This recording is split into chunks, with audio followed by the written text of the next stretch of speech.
Hello বন্ধুরা, দেখো আজকে আমি একটা শীতকালীন খাবার বানাবো, হিঙের কচুরি। ওই জন্য বিউলির ডাল নিয়ে নিয়েছি। এটা যেহেতু কচুরিটা আমি বানিয়েছিলাম সন্ধেবেলা, ওই জন্য ডালটা আমি ভিজিয়ে রেখে দিয়েছিলাম সকালবেলা। তার সাথে দেব আদা, কাঁচা লঙ্কা আর মৌরি। এইগুলো দিয়ে আমি একসাথে ডালটা পেস্ট করে নেব। দেখো আমার পেস্ট হয়ে গেছে।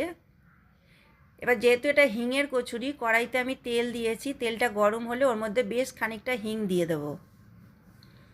হিংটাকে একটু ভালো করে নেড়ে চেড়ে নিয়ে এবার এর মধ্যে ওই ডালের পেস্টটা আমি এর মধ্যে দিয়ে দেবো।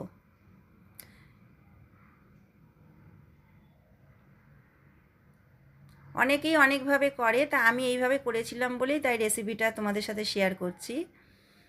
তা দেখো ওটা দিয়ে এবার এর মধ্যে পরিমাণ মতো লবণ দিয়ে দিলাম। দিয়ে এটাকে নেড়ে চেড়ে ডালটাকে শুকনো শুকনো করে নেবো একটু। তাই দেখো আমার শুকনো হয়ে গেছে।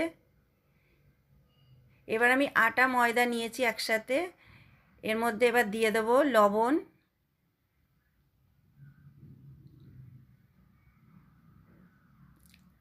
চিনি, সাদা তেল আর হিং দিয়ে এটাকে ভালো করে এবার মেখে নিতে হবে, যেমন আমরা লুচির জন্য আটা মাখি আর কি। সেইভাবে দেখো মেখে আমি 10 মিনিট রেস্টে রেখে দিয়েছিলাম। তাই পুরটার মধ্যে আমি এবার একটু ভাজা মশলা দিয়ে দেবো। জিরে, ধনে, শুকনো লঙ্কা শুকনো খোলায় ভেজে, এটা তোমরা দিতেও পারো নাও দিতে পারো।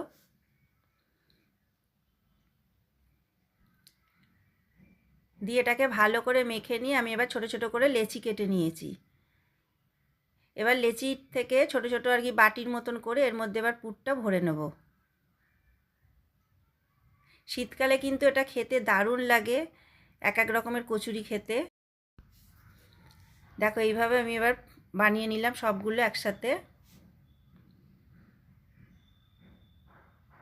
দেখো আমার সব রেডি হয়ে গেছে। এবার বেলে নিয়ে আমি তেলে ভাজবো। যেহেতু কচুরি তাই আমি একটু মোটা মোটা বড় বড় করেছিলাম।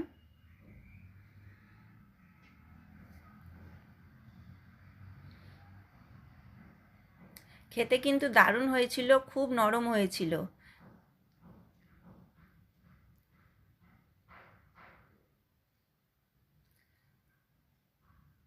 দেখো কি সুন্দর ফুলছে।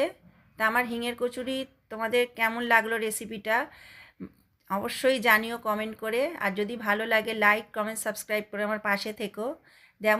দেখো আমার সবগুলো সব ভাজা হয়ে গেছে। এর সাথে আমি করেছিলাম প্লেন একদম নতুন আলু চচ্চড়ি কড়াইশুঁটি দিয়ে। প্লেন একদম, কিচ্ছু না। তা কেমন লাগলো জানিও। ওটা